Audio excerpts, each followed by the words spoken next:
Hey everybody, I'm Steve Mitchell, the producer and director of the upcoming documentary True Believers, which is, in case you haven't heard any of these previous podcasts, just a quick reminder. It's a documentary about the first wave of comics fans who became professionals. And it's a project that I'm very excited about making because, frankly, I was one of those pros, so I can bring my unique boots on the ground, walking through the office's perspective to making the film. And I think it's time that the blue jean generation was able to get their time in the sun because, let's face it, everybody owes a debt of gratitude to Stan Lee and to Jerry Siegel and Joe Shuster and Jack Kirby and Steve Ditko and some of the other, titans of the business. The next generation of creators also made a very important beachhead on the business and created some of the most popular characters of all time. So that's what our goal is. We are working towards getting that on its feet, and we hope that all of you will want to be involved with that, and we will give you more information about crowdfunding and our other plans down the line. But since we're on Patreon, I want to give you something that you may have never heard before, and those are stories from my past in the comic book business, the people that I've had encounters with, and people I've worked with, etc. So today, I think the topic is going to be Archie Goodwin. Now, for those of you who knew Archie, well, you'll never forget him. He was the most wonderful guy I've ever met in comics. I think one of the real creative titans and a great writer. But for me, Archie's genius was as an editor. When I was a young boy growing up in New York City, one of the things that I did was go into Manhattan, or as we called it, the city, even though I grew up in Queens, which was part of the city. But if you went into Manhattan, you always called it the city. Well, because it looked like a city. I mean, tons of skyscrapers, etc. And I would journey in there on my own in my early teens and go bother my favorite heroes and professionals at DC and Marvel.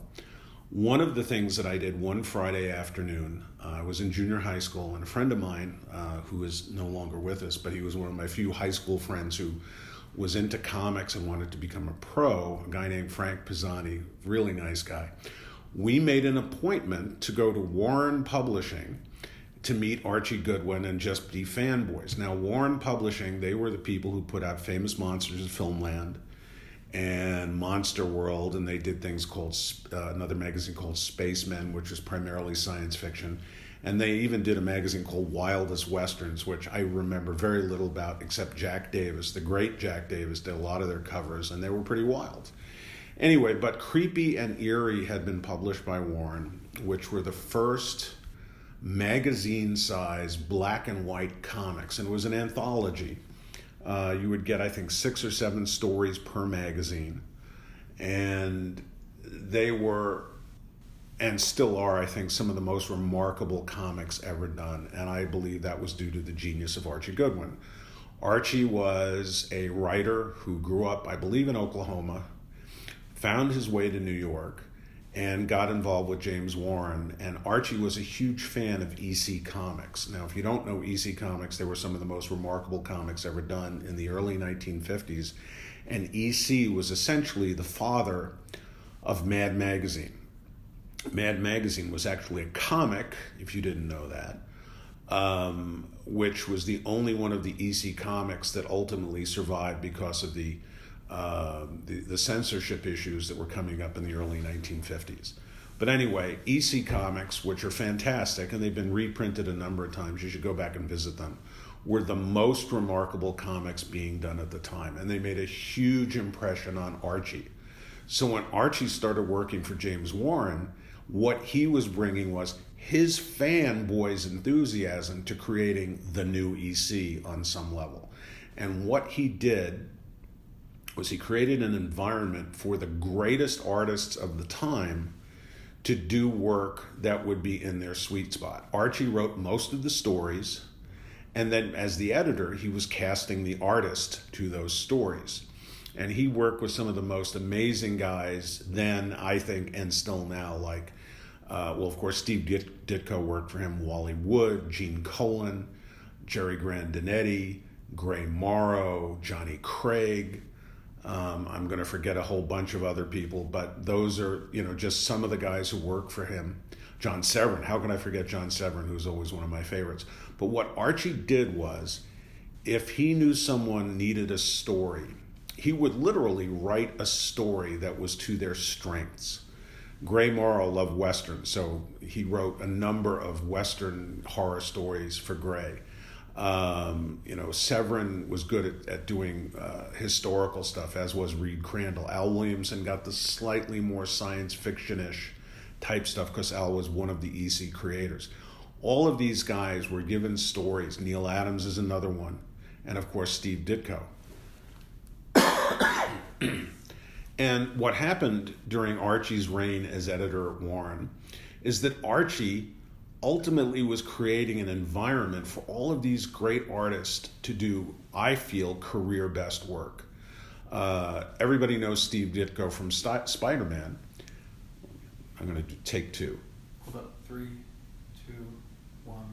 Everybody knows Steve Ditko as the original Spider-Man artist, but artistically, illustratively, Ditko was allowed to play with a lot of different, tools by working in black and white. He worked in wash, he worked in dry brush, pen and ink. I think he may have used markers on a couple of stories.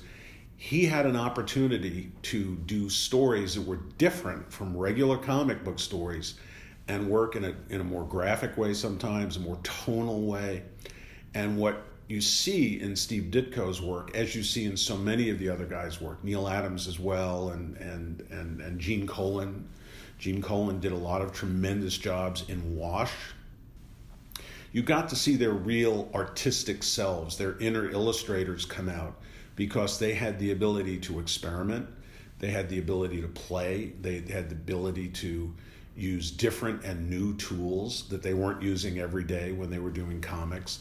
And so it was a tremendous laboratory, in a sense, for a writer to create work for a specific artist, and what you were getting felt like hyphenate work. And what I mean by hyphenate work is, when you think of, say, Frank Miller, the guy who did The Dark Knight, well, Frank wrote it and Frank drew it. And so the writer was writing stories the artist could do well, and the artist appreciated the stories the writer was giving him because he knew he could do it well. Well, Archie, every time Archie wrote a story, and another great story that comes to mind is, and he worked with Alex Toth, and maybe Alex Toth's greatest piece of work ever was a thing called The Monument. Archie knew that Toth could bring something special to that story. It was about an architect, and it was the architecture and design was a key component to the look and feel of that story. We've never really had an environment for creativity like that since Archie was the editor. And as a fan, and I didn't know anything, you're young, you go, wow, that's cool, or wow, that's great, I like that. It was important to me to meet the people who were making the work that I like, because I wanted to have a career in comics. So Frank and I wound up going to what turned out to be James Warren's penthouse apartment in the East 40s. And you could see the United Nations from that block. I mean, this was the New York City of Neil Simon, the New York City of Come Blow Your Horn. This is the New York City that you sort of saw in movies of the 60s, where everybody was living well and they had these remarkable places, and Warren totally kicked into it. Warren's apartment was half his apartment and half the office. And there was Archie, the warmest, nicest, sweetest, most welcoming guy. He wore a tie. This is the 60s. Everybody wore ties. And he spent about an hour or so showing Frank and myself work that was going to be appearing in future issues of Creepy and Eerie. And all I could remember was just being dazzled by the work, dazzled by actually seeing something before it was going to be in print, like, wow, hey, I know more than other kids do at this moment about the future. But it was interesting to see the originals as well, to actually see how every one of those great artists that worked for him was applying the tools of the trade. And it was probably way more sophisticated than my pea-brained mind could understand. But I appreciated the generosity and the spirit that Archie showed the two of us that afternoon. And I remember when we were going home to Queens, riding the subway, I was saying to Frank, I said, wasn't that the greatest thing that you've ever done? And he said, yeah. He said, this guy was so nice to us. And I said, yeah, he was. And subsequently, later on, when Warren had an office on Lexington Avenue, not too far from where DC's offices were, I would occasionally go up and visit Archie, and he would show me work that was in the files. And he said, hey, take a look at this. And one of the things I began to understand about him was he was as excited about his job as I was excited about looking at the fruits of his labor. He would get a job in from an artist. I think he showed me a job by John Severin, who was a favorite of mine and Archie's. And Archie wrote the story, but he looked at it as a fan. He looked at it with the eyes of someone who loved comics and loved the medium. And for all the years that I knew Archie, and I knew Archie when he worked at Marvel, I worked for him when he was at DC, I inked some Batman work for him later on with Joe Staten. We did a 4-part story together, which Archie gave me. He said, hey, you want to do this? And I said, well, of course. His enthusiasm for the work it never flagged. When he was working at DC and he was one of the war book editors, I liked war comics because some of the greatest artists who ever worked in comics worked in the war books. Joe Kubert, who's always been one of my favorites, and he's one of those Mount Rushmore guys. If you're going to say, who are the 4 guys on Mount Rushmore in comics? Well, for me, Kubert would be one of them. You can debate the others, but Kubert was always going to be one of them. And Archie would show me work that he was getting from other artists, and it was very interesting. Guys would work for him who had not been doing comics for a while, or were not doing them as regularly as other people. And I was looking at the art, and I was working at DC at the time. I was in the production department. And he would show me stuff, and I would say, wow, that's a really good job. Jack Sparling, who was a character in our last podcast, was doing some work for Archie, and he was doing work that was better than anything else I had ever seen before. And I attribute that to Archie.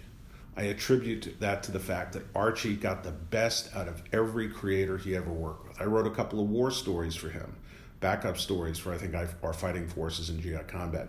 And I wasn't a great writer, certainly at the time, but Archie... 3, 2, 1. But Archie always made me look good in terms of the way he edited the story. And he was a friend, he was an inspiration, he was a mentor. But he was just the warmest, greatest guy to work with and to work around. In fact, all of my friends, if you say, who's your favorite person in comics, chances are Archie is going to be on that list. My friend Mark Chiarello, the art director at DC Comics and the fantastic illustrator, he and I are both enormous fans of Archie as a man, as a creative person. Archie is no longer with us, and we often toast him. That's the impression he made. That's the legacy. And he was also an awful lot of fun. I went to a lot of parties back in the day. One of the things that was nice about working in comics in New York was it was a small community, it was a small town, and we often, would have get-togethers that would involve alcohol, and they were sort of silly and fun. And Archie also, in addition to knowing everything there was to know about comics, knew a ton about movies. Now, anybody who knows me knows that my 2 great passions in life have been comics and movies. And I remember one day, Archie made a reference to a British character actor named James Villiers. Now, everybody who was standing around him were going, James who, James what? I knew who James Villiers was. He always played these sort of pompous, windbag British governmental types. But the fact that Archie knew this guy showed that he was really as into movies, perhaps, as, say, I was. And that just endeared him more to me. He was a unique person and force in comics. And if you have the time to go back and look at the creepies that he edited and wrote most of, the Eries, and then he also did a magazine called Blazing Combat. Warren did a 4-issue, unfortunately only 4 issues, of probably the best war comic that's ever been done.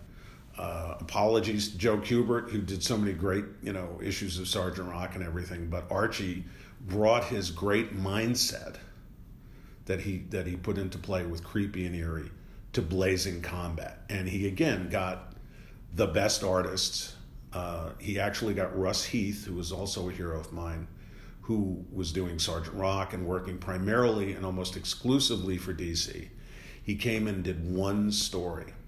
And this one story is probably the best piece of work he ever did. It was pen and ink. I believe it was done, he either used craft tint or extensive zipatone for the gray tones. But it was a remarkable cinematic story about taking a hill in Italy and an Italian guy finding a great bottle of wine in the cellar and doing everything he could to sort of rescue that bottle of wine from the Germans. And Archie's love of movies informed who he was as a writer. And so most of those Blazing Combat stories felt like 15-minute movies or 20-minute movies. And you go, well, in a movie you can do action in a more exciting way sometimes than you can do in a panel. Archie somehow figured out how to do great comic storytelling that played cinematically. And again, it goes back to that hyphenate thing. Archie wrote the stories with the artist in mind, and then the artist, like a wide receiver in football, would take the ball all the way down the field into the end zone for a touchdown. His impact on comics was remarkable. He did not do a lot of superhero-related stuff, which means he sort of is kind of in the back of the crowd for a lot of people because everybody thinks comics are just superheroes. But Archie created the best non-superhero comics work, I think, ever in the medium. Okay, Harvey Kurtzman and the guys at EC, they did great work too, and I love it. But Archie was my generation. Archie was a guy I knew. Archie was a guy I worked with. Archie was a guy that I partied with. I played volleyball with in Central Park. We used to have a pickup volleyball game back in the day. He was just the most wonderful guy and the most incredible to me, creative talent, because he knew how to edit comics in a way that created work that still, decades, half a century later, really stands on its own 2 feet as remarkable stuff. I miss him a lot. I think about him all the time. He made such a deep impression on me with his kindness and his support and his interest in me. And he was just a fun guy to hang out with. Whenever I would go to New York to visit, in search of work, oftentimes I'd go into his office and I would just sit down, and then an hour later we both said maybe somebody ought to go back to work or something like that. We just enjoyed each other's company, and I liked talking to him. And this is what's great about working in comics. When comics were smaller than they are now, it was much more of a fraternal environment, and you could hang with guys, you could enjoy their company, and in my case with Archie, I could learn so much. He was a remarkable guy, and so check out those Creepies, those Eries, Blazing Combats. He worked on Epic Magazine at Marvel. The work, I think, is just extraordinary. I've said it a dozen times already. I'll say it probably another dozen times if I keep going, so I'll just leave it at that. Archie Goodwin, an amazing, amazing guy. Thanks for listening, and we will be back next time with more stories about the comic book business back in the day.